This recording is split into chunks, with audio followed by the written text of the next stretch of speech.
yang namanya muafak? Iya. Masya Allah. Ya. Kemudian dia tanya, ayu khairin kharja minka hatta wajata hadhihi darajah. Pak, bagaimana engkau bisa sampai semulia ini? Lah Pak muafak dia bingung. Maksudnya apa Pak? Kalau Bapak ada sepatu mau saya solin. Ujuk-ujuk ngomong gitu ya naon ya. Mau cere wong padek atuku lagi bingung kumaha. Begini Pak, kata Abdul Mubarak. Abdul Mubarak cerita tuh.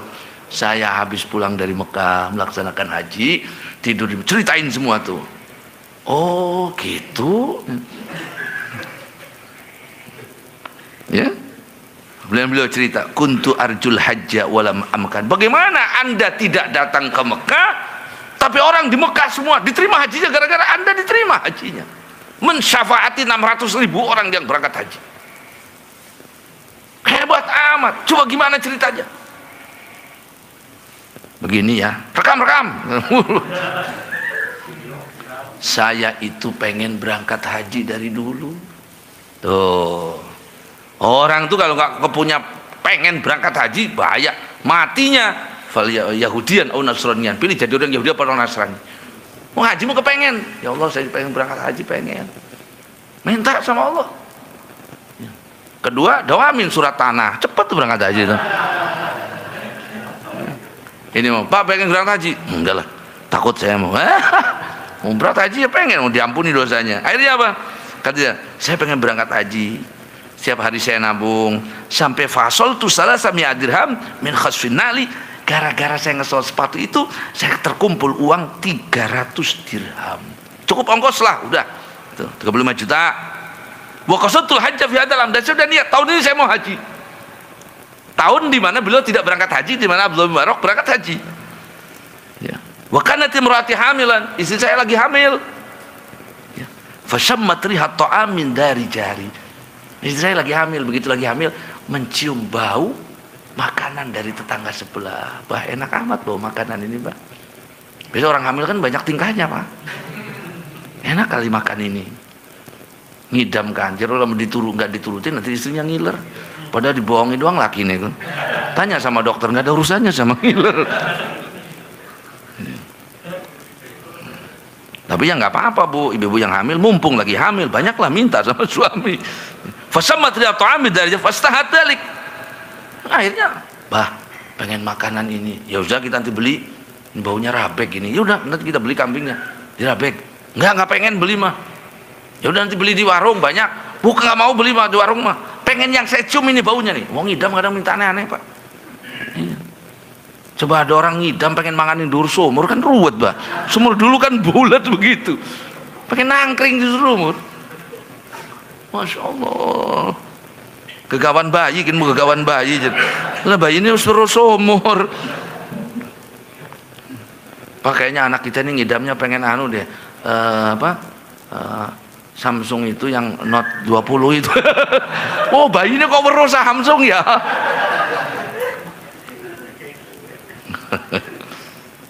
Akhirnya apa? Pokoknya saya mau yang ini, yang saya cium ini. Ya mau nggak mau anak istrinya lagi hamil kok. Saking sayangnya suami itu. Sebenarnya suami nggak percaya istri itu bisa anak bisa ngiler gara-gara. Cuman sayangnya kepada istri, yo pengen apa yo? Si penting gelem meteng sirane. Ya artinya suami itu melihat orang hamil itu nggak enak loh Pak. Ayo coba jajal gendongan 2 kilo atau 3 kilo ditalekakan di weteng. Oh tidak dilepas-lepas. Susah. Orang hamil kan nggak pernah dicopot sebelum lahir. Akhirnya apa? Datanglah ke tetangganya, ketok pintu, assalamualaikum, salam. Yang buka seorang ibu. Fahbar tuha, kata muafak Bu. Ini lagi cerita ke Sayyidina Abdullah bin Barak. Istri saya lagi hamil. Mencium bau masakan dari ibu. Kalau boleh saya mau minta atau belilah. Mintalah, mau terserah. Sedikit aja, tambah kepengen. Nah, tambah kepengen nggak banyak Pak. Masa ngidam durian segerobak, garan itu doyan bukan ngidam. Laqad turitu ila syarhil hal. Akhirnya apa kata si ibu? Begini Pak, tetangga, sini duduk dulu sebentar. Saya harus cerita dulu. Fa in aitami lam yat'amu syai'an salasata ayyam tuh katanya. saya seorang ibu, saya punya anak yatim. Satu riwayat anak yatim 3 orang. Ya. Anak yatim berarti di bawah 15 tahun, kecil-kecil Pak. Satu saat, hari pertama saya di rumah udah gak punya masak, gak punya beras, gak punya apa. Saya berangkat keluar. Mudah-mudahan ada yang ngasih kerjaan. Suruh nyapu, suruh nyetrika, babatin rumput atau apung, piring, terserah.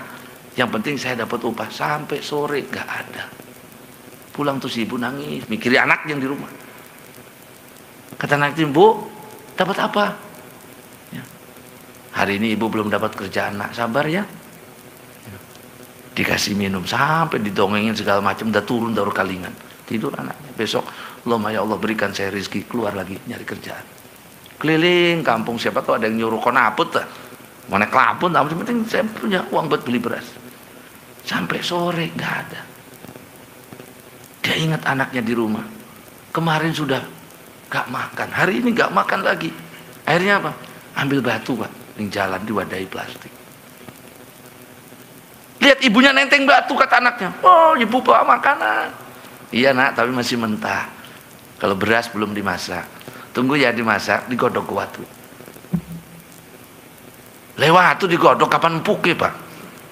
Kayak bengen wong godok watu nama tuh jarong gitu. Apa namanya? Bukan jawong, jarong. Kalimaya itu kan digodoki kan Pak itu. Nah itu digodok tuh.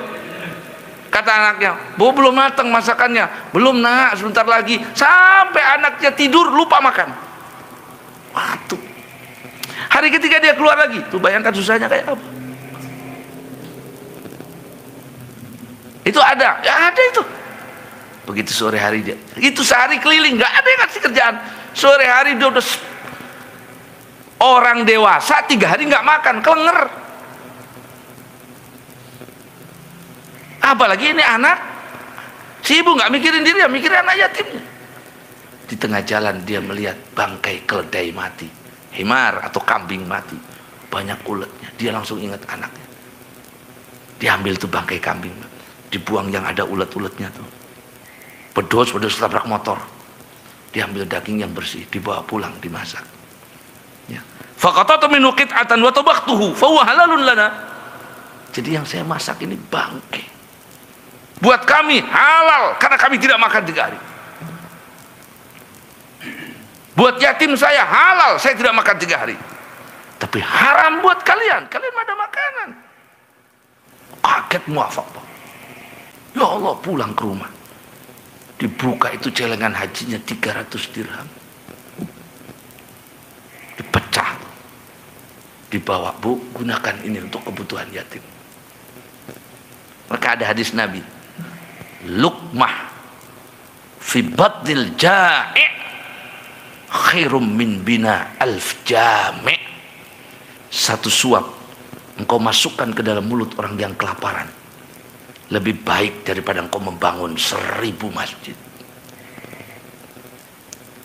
Satu suap dimasukkan ke mulut orang yang lapar lebih baik daripada ngebangun 1000 masjid. Artinya apa? Rahimakumullah. Orang yang memberikan manfaat kepada manusia itu dicintai oleh Allah. Itu orang tidak berangkat haji, biaya hajinya dipakai untuk anak yatim itu, diterima hajinya oleh Allah. Kok bisa begitu? Ala niyatihim, kan dia niat. Ala niat. Kata yang punya travel, oh nggak bisa begitu Ustaz. Ya bukan, ini bukan masalahnya begitu. Ini babnya bukan begitu. Artinya karena tetangganya itu sampai pada kadar batas 3 hari tidak makan. Itu kan darurat sudah. Sampai halal makan, halal bangkai dimakan orang darurat Pak. Dimakan itu Pak. Ya Allah. Maka tengok kanan kiri kita. Kita perlu ibadah ya, yang mengangkat, memuliakan kita, membuat Allah senang kepada kita. Orang yang cerdas itu bukan orang yang memilih yang baik dan yang jelek, tapi yang cerdas itu yang bisa memilih yang terbaik di antara yang baik. Ya Rabbi salli alaihi wa sallam.